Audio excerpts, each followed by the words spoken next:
Yo, good morning mga pare ko. What's up mga pare ko? Ayan, babiyahin nga tayo ng Lokban naman pare ko. Ayan, ang gamit naman natin ulit ay isang tok-tok. So, see you Lokban. Let's go.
At nakarating na nga tayo mga pare ko ng Tayabas, Quezon.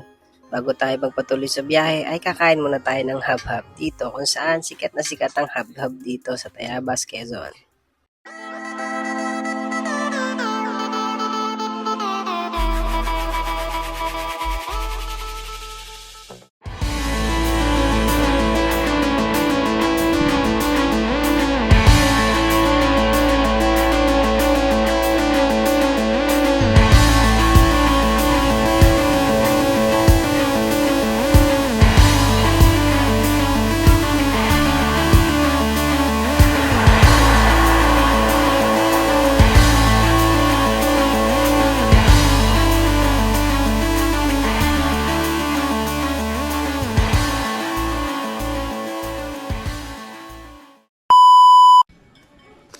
Finally mga pare ko, nakarating na nga tayo dito sa Kamay ni Jesus, ano. Ayan, ilang oras din ang biyahe natin mula Atimonan, Quezon hanggang dito sa Lokban, Quezon mga pare ko eh.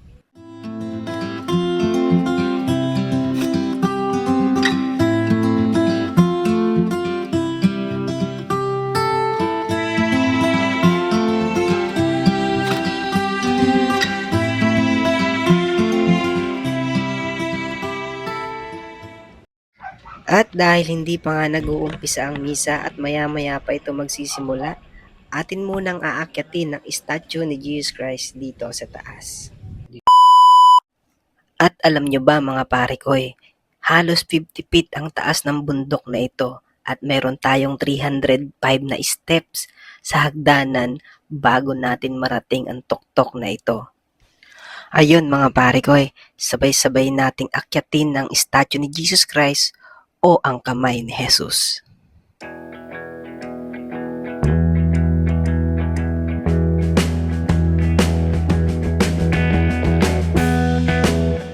At siya nga pala mga pare ko pag pupunta kayo dito, dapat may mga dala kayong barya kasi meron ditong wishing well or wishing banga. Malay nyo, dito na matupad ang wish nyo or ang mga kahilingan nyo.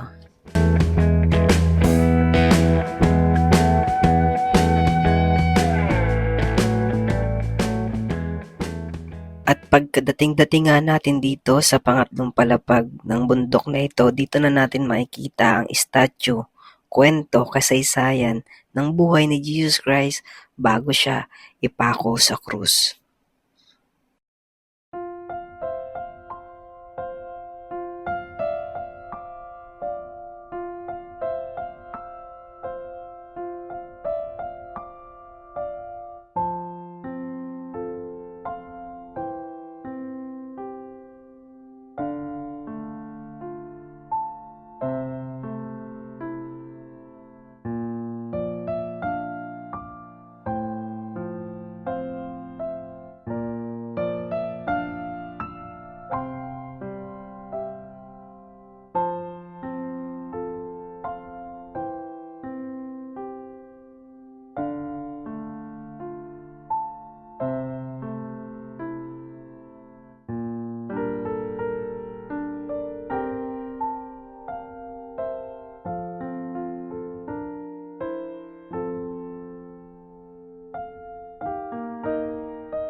At nakarating na nga tayo mga pare ko dito sa taas. Kulang-kulang kalahating oras din mga pare ko bago tayo makarating dito sa Toktok. So, samahan nyo ako mga pare ko. Magdadasal naman tayo. Okay?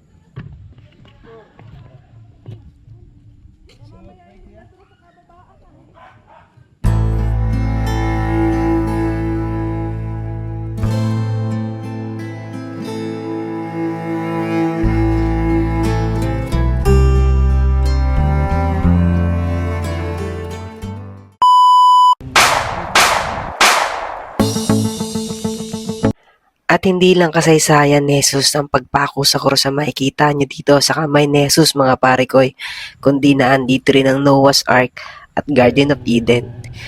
Ano pang hinihintay nyo mga pare ko? Tara na sa kamay ni Jesus.